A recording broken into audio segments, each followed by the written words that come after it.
With our dual protagonists, we have two fantasy, the samurai and the shinobi. We want the player to experience both, and we cannot squeeze both fantasy into one character because samurai and shinobi came from a different social class. They have different lives, so we cannot really mix them together.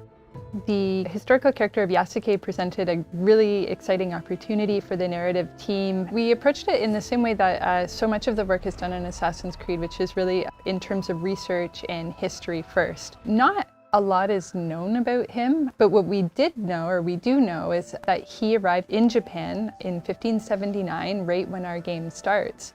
And that he had relationships with some of the most interesting people in our setting, like Oda Nobunaga, the Portuguese, and Jesuits, which made it very sort of tantalizing and enticing from a narrative perspective to come in and start weaving these facts with story in between. The more we read about the character, the more he was inspiring for us. He's a foreigner discovering Japan, and we thought it's the perfect fit because he's discovering Japan and you are discovering Japan also.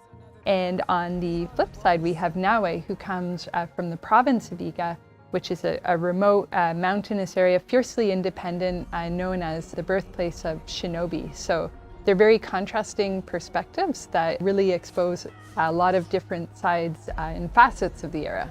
When Oda came, he completely destroyed Iga. You have Yasuke and Oda that coming to destroy the shinobi. So it can kind of create this interesting tension between two characters.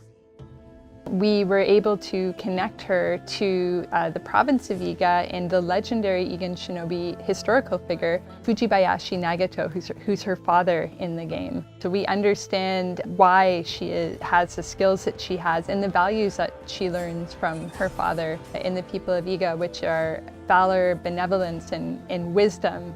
And as a young person still at the start of the game, we get to see now we acquire even more of that wisdom as the story unfolds. And if you ask anybody, it's super clear that samurai will be combat heavy and a shinobi will be stealth heavy. It creates this distinction right away.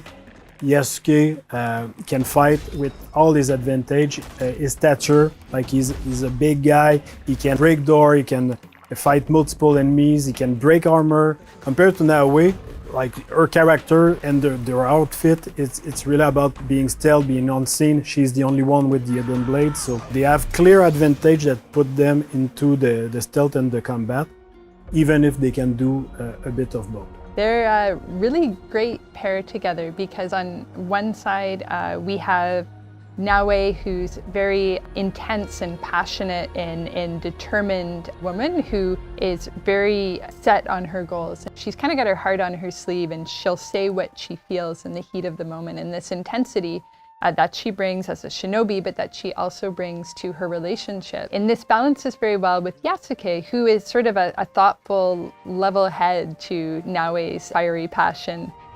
We really thought about somebody like Yasuke historically who was able to come to Japan and have the life that he did there, to enter service for Oda Nobunaga and achieve all of the things that he did. Like, what kind of person would go through all of this? So our Yasuke is very intelligent, thoughtful, and respectful of this culture that he encounters, and that makes him a very nice sort of counterpart to Naoe. He's a bit mysterious as well, and that's something we get to see unfold as the game progresses.